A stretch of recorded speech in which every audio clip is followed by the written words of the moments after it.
Congratulations, आपका urine pregnancy test positive आ गया। पर अब आगे क्या? Through this video I will take you through your journey of first trimester. अब ये फर्स्ट ट्राइमेस्टर है क्या? हम पहला तिमाही किसको कहते हैं? अब हम प्रेगनेंसी गिनना शुरू करते हैं आपके लास्ट पीरियड से। तो जो फर्स्ट डे होता है आपका लास्ट पीरियड का, उसे हम प्रेगनेंसी का फर्स्ट डे मानते हैं और पूरी प्रेगनेंसी 40 वीक्स की होती है। तो जो फर्स्ट 13 वीक्स हैं उसे हम फर्स्ट ट्राइमेस्टर या पहला तिमाही मानते हैं। अब फर्स्ट ट्राइमेस्टर इम्पॉर्टेंट क्यों है? इसी दौरान जो हमारा बच्चा है उसके सारे ऑर्गन, सारे सिस्टम्स बन रहे हैं। जब प्रेगनेंसी शुरू होती है तो जो बेबी गर्भाशय में पनप रहा है वो एक छोटा सा बॉल होता है सेल्स का। उसके बाद थ्रू आउट दीज 13 वीक्स उसके सारे ऑर्गन बनते हैं, उसके सारे सिस्टम बनते हैं और वो एकदम छोटा बेबी जैसा दिखना शुरू हो जाता है। इसलिए फर्स्ट ट्राइमेस्टर बहुत ही इम्पॉर्टेंट है। अब पहले तिमाही के दौरान या फर्स्ट ट्राइमेस्टर के दौरान महिला को सिम्टम्स क्या होंगे? सबसे कॉमन सिम्टम है फटीग या थकावट होना। आप सोचोगे कि मेरे शरीर में कोई चेंजेस तो हो नहीं रहे हैं, कोई चेंजेस दिख ही नहीं रहे हैं, पर आपको ये याद रखना है कि आपके शरीर के अंदर बहुत सारे चेंजेस हो रहे हैं। आपकी हार्ट जो है वो ज़्यादा काम कर रही है, कार्डियक आउटपुट बढ़ा रही है। आपकी किडनीज वो भी ज़्यादा काम कर रही हैं। सारे ऑर्गन्स आपके शरीर के ज़्यादा काम कर रहे हैं ताकि आपका बच्चा नॉर्मली डेवलप हो। इसलिए थकावट होना तो जायज़ है। तो आपको इस बात का ध्यान रखना है कि पहले तिमाही में भी आपको आराम करना है। हो सके तो आफ्टरनून में कम से कम 1 घंटा ज़रूर सोएं। अगर आप वर्किंग हैं और आफ्टरनून नैप नहीं ले सकते हैं तो रात को कम से कम 8 घंटे की नींद बहुत बहुत ज़रूरी है। सेकेंड कॉमन सिम्टम जो ऑलमोस्ट 60 to 80% प्रेग्नेंट लेडीज़ में पाया गया है वो है nausea and vomiting of pregnancy, या जिसको हम मॉर्निंग सिकनेस भी कहते हैं। अब पता नहीं हम इसको मॉर्निंग सिकनेस क्यों कहते हैं, क्योंकि ये दिल मचलाना या वॉमिटिंग तो दिन में कभी भी हो सकती है, आफ्टरनून में, शाम में या रात में। ये नोजिया और वॉमिटिंग फर्स्ट ट्राइमेस्टर या पहले तिमाही में सबसे वर्स्ट होता है। फिर जैसे जैसे प्रेगनेंसी बढ़ती है ये नोजिया भी आहिस्ता आहिस्ता कम होने लग जाता है।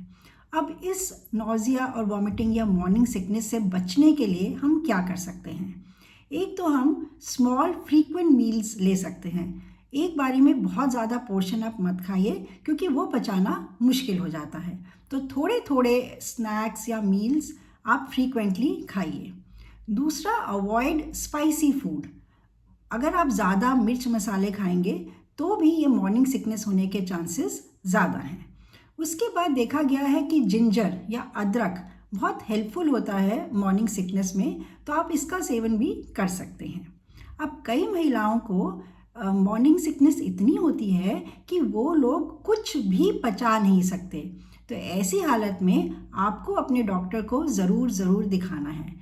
डॉक्टर डिसाइड करेंगे कि क्या आप ओरल मेडिसिन से आपकी ये वॉमिटिंग कंट्रोल हो सकती है या हो सकता है कि आपको एडमिट करके फ्लूइड्स भी देने पड़े।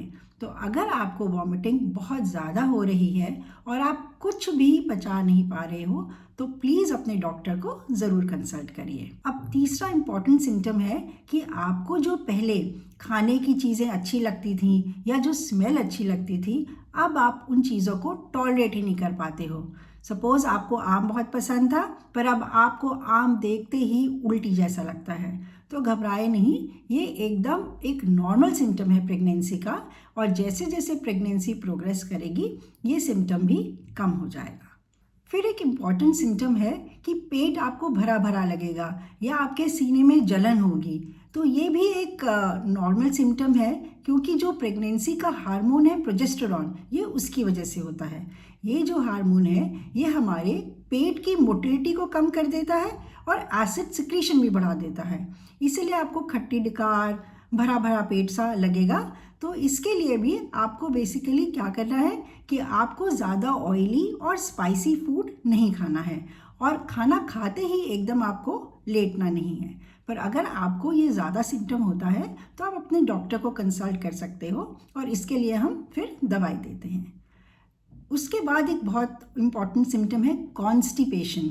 अब ये जो हार्मोन प्रोजेस्ट्रोजन है ये सिर्फ पेट की मोटिलिटी ही नहीं, हमारी आंतड़ियों की मोटिलिटी भी कम कर देता है।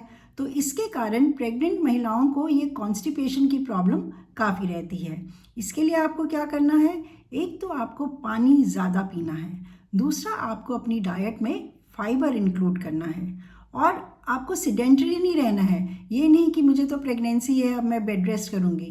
प्रेगनेंसी तो एक बहुत ही नॉर्मल चीज़ है, ये कोई बीमारी नहीं है। तो आपको थ्रू आउट प्रेगनेंसी एक्टिव रहना है। आप वॉक करिए, आप प्रीनेटल योगा करिए। आप जितना एक्टिव रहेंगे आपको कॉन्स्टिपेशन, हार्ट बर्न, ये सारे सिम्टम्स कम होंगे। फिर प्रेगनेंसी में यूरिन आने की फ्रीक्वेंसी भी बढ़ जाती है। अब क्या है कि जो बच्चेदानी है वो बड़ी हो रही है और वो फिर हमारी पेशाब की थैली को प्रेस करती है। और दूसरा, किडनीज भी ज़्यादा काम कर रही हैं महिला की, तो वो यूरिन भी ज़्यादा बनाती हैं। इसके कारण गर्भवती महिला को बार बार यूरिन पास करने जाना पड़ता है। और ये सिर्फ दिन के टाइम ही नहीं, रात में भी महिला को 2 से 3 बार उठ के पेशाब जाना पड़ता है। तो इससे भी आपको घबराना नहीं है क्योंकि ये तो नॉर्मल सिम्टम है।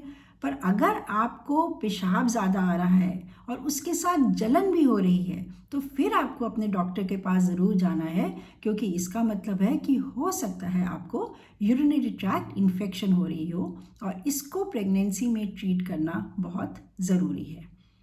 प्रेग्नेंट लेडीज़ को ब्रेस्ट में भी पेन रहता है, तो ये प्रेगनेंसी की हार्मोनल चेंजेस के कारण होते हैं, जिससे कि ब्रेस्ट का साइज़ भी बढ़ता है और थोड़ी ब्रेस्ट पेनफुल भी हो जाती हैं। जो निप्पल के आसपास का डार्क या पिगमेंटेड एरिया होता है वो भी ड्यूरिंग प्रेगनेंसी थोड़ा बढ़ जाता है। तो ये तो थे प्रेगनेंसी के नॉर्मल सिम्टम्स। पर अब क्या सिम्टम्स हैं जो कि अगर किसी गर्भवती महिला को होते हैं तो उसे तुरंत अपने डॉक्टर को कंसल्ट करना चाहिए। सबसे इम्पॉर्टेंट है, अगर उसको पेट में बहुत तेज़ दर्द होता है और उस दर्द के साथ अगर ब्लीडिंग भी है तो ये बहुत ही डेंजर सिग्नल है और इसके लिए उन्हें तुरंत अस्पताल जाना चाहिए। अगर किसी महिला को बहुत वॉमिटिंग हो रही है कि वो कुछ भी पचा नहीं पा रही है, ना तो कुछ खा पा रही है और पानी भी उससे नहीं पच रहा है, तो उसको तुरंत अस्पताल जाना चाहिए, क्योंकि ऐसी महिला को हम लोग एडमिट करके फिर आईवी फ्लूइड्स देते हैं। अगर किसी महिला को चक्कर आ रहे हैं या बेहोशी हो रही है तो ये भी एक इम्पॉर्टेंट सिम्टम है जिसके लिए उसे ज़रूर कंसल्ट डॉक्टर को करना चाहिए। अगर किसी प्रेग्नेंट लेडी को बुखार आ रहा है, specially more than 38 degree centigrade या मोर देन 100.4 डिग्री फ़ारेनहाइट, तो उसको अस्पताल में अपने आप को ज़रूर दिखाना चाहिए। अब आप पहले तिमाही में अपना ख्याल कैसे रखोगे? तो सबसे इम्पॉर्टेंट है कि आपको फॉलिक एसिड की गोली शुरू करनी है। जैसे ही आपका यूरिन प्रेगनेंसी टेस्ट पॉजिटिव आता है, आपको 5 मिलीग्राम की फॉलिक एसिड की एक गोली उसी दिन से शुरू कर देनी है। अब फॉलिक एसिड क्यों? क्योंकि फॉलिक एसिड बच्चे की ब्रेन की डेवलपमेंट में हेल्प करता है। फॉलिक एसिड खाने से बच्चे में न्यूरल ट्यूब डिफेक्ट्स नहीं बनते हैं, मतलब कि कोई स्पाइनल कॉर्ड का या रीढ़ की हड्डी का डिफेक्ट या ब्रेन का डिफेक्ट। तो फॉलिक एसिड बच्चे की ब्रेन और स्पाइनल कॉर्ड की डेवलपमेंट में बहुत हेल्प करता है। इसलिए जैसे ही आपको पता चलता है कि आप प्रेग्नेंट हो, आपको फॉलिक एसिड की 5 मिलीग्राम की टैबलेट रोज़ एक शुरू करनी है। दूसरा, स्टे एक्टिव। जैसे कि मैंने पहले कहा, प्रेगनेंसी एक नॉर्मल प्रोसेस है, ये कोई बीमारी नहीं है, तो इसके लिए आपको बेड रेस्ट करने की ज़रूरत नहीं है, अनलेस आप में कोई हाई रिस्क फैक्टर है और आपके गायनेक ने आपको बोला है बेड रेस्ट करने के लिए।